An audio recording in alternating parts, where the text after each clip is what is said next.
What's the purpose of this private meeting on Myanmar today?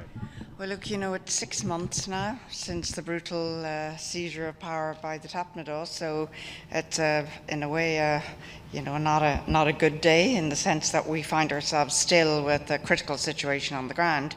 And I think the real purpose today, although we know the political situation, the security situation is really critical, is to focus attention on the humanitarian situation, because we're hearing of dire situation on the ground. And I just wanted to make a general point, which I think applies wherever we are as a humanitarian principle: delivery of humanitarian aid, and in particular delivery of COVID-19 related medication, supplies, vaccine rollout.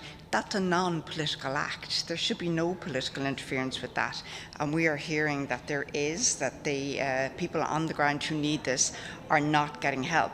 We're also concerned, of course, about vulnerable people in the broader context, like the Rohingya. The root causes of that have not yet been addressed. But look, I'm hopeful today. We're going to hear from the new ASEAN envoy, the second foreign minister of Brunei. I would like to see something that says he will get on the ground early and get to work on that 5-point plan, one of which, of course, is the humanitarian aspect. So, can we ask you about Afghanistan as well, because you managed to get a statement yesterday.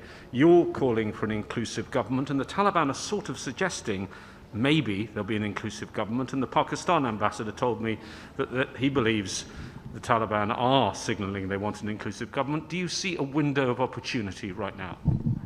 Hope springs eternal, but we have seen in the past that what the Taliban says rhetorically isn't delivered in reality, and so we want to see an inclusive government. The people of Afghanistan deserve absolutely nothing less, and I will again underline, I have foremost in my mind the situation of women on the ground, and I've seen the statements overnight, and if what the Taliban are saying is followed through and there's an inclusive government, that there's full, equal and a meaningful role for women, participation of women, that girls can go to school, women have political opportunity, then that will be good news. But there's no point in saying what we want to hear. As I said yesterday, that fools no one. We want to see this rolled out. So we're willing to work. We got a statement yesterday from the Council. Of course, we're more ambitious and we're equally vigilant. And so, we're watching the situation hour by hour on the ground. We are seeing some very worrying, credible reports of abuses on the ground, particularly in relation to women and girls, and we will want to see the Council respond to that. Yeah. Do you think the Council needs to have a specific briefing on the situation, the humanitarian and the human rights situation, given some of the indications we heard yesterday about things happening? Well, I think you can take it that my country will keep the attention of the Council focused on that aspect.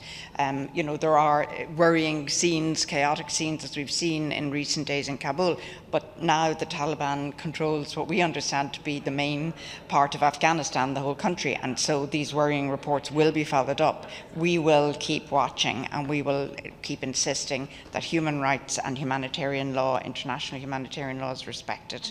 Thanks. One quick follow-up on Myanmar. We're going to have the Credentials Committee appointed and hopefully meeting quickly next month. Who do you think should represent Myanmar at the UN? We have a representative of Myanmar, Kwai, I spoke to this morning. I'm in regular contact with him.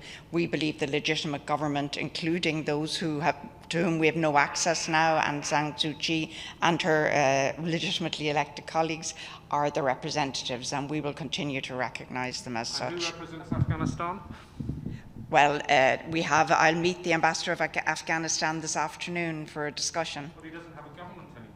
Thank you.